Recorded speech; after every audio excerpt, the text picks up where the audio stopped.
જય કિસાન. તો ખેડૂત મિત્રો, આજે 18 સપ્ટેમ્બરને આવતી 20, 21, 22 અને 23 તારીખમાં એક નાનો ઝાકળનો પીરિયડ આવવાની શક્યતા.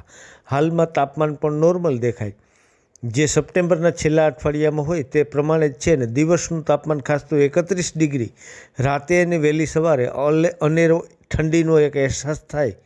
તો ખાસ તો અત્યારે ઉત્તર પૂર્વના પવનો આવતા હોય, પણ જ્યારે પણ પશ્ચિમી વાયવ્યના પવનો આવે, દરિયામાંથી આવે, ભેજને લઈને આવે અને ઝાકળ આવતી હોય, તે જ રીતે 20 તારીખથી ખાસ તો કચ્છ તેમજ પશ્ચિમ સૌરાષ્ટ્ર, જેમાં દ્વારકા, જામનગર, પોરબંદર, જૂનાગઢ તેમજ રાજકોટના અમુક ભાગોમાં 3 થી 4 દિવસ સુધી ઝાકળનો પીરિયડ આવવાની શક્યતા.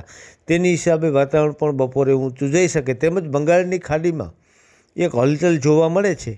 સિસ્ટમ કે જે અંદબાર નિકોબાર પાસેથી મજબૂત થઈ આગળ આવી અને વાવાઝોડું બની જાય તેવી શક્યતા અને શ્રીલંકા ઉપર ટકરાય તેવું પણ દેખાઈ રહ્યું છે. ગુજરાતને કોઈ ખતરો નથી, પણ એ જ રીતે અરબી સમુદ્રમાં જે કેરળથી પશ્ચિમી ભાગો દરિયામાં એક સિસ્ટમ બનવા જઈ રહી છે. તો ખાસ તો 1 થી 5 તારીખમાં જેની અસર ગુજરાત સુધી પૂગે એવી શક્યતા ગણવી અને ખેડૂત મિત્રો સાવધાન રહેવું. આવતા આ સમયમાં ખેતીના કામોનું એ રીતે આપણે આયોજન લેવાનું છે કે આવતા સમયમાં વાતાવરણ બગડે તો આપણે કોઈ પણ નુકસાની ન થાય.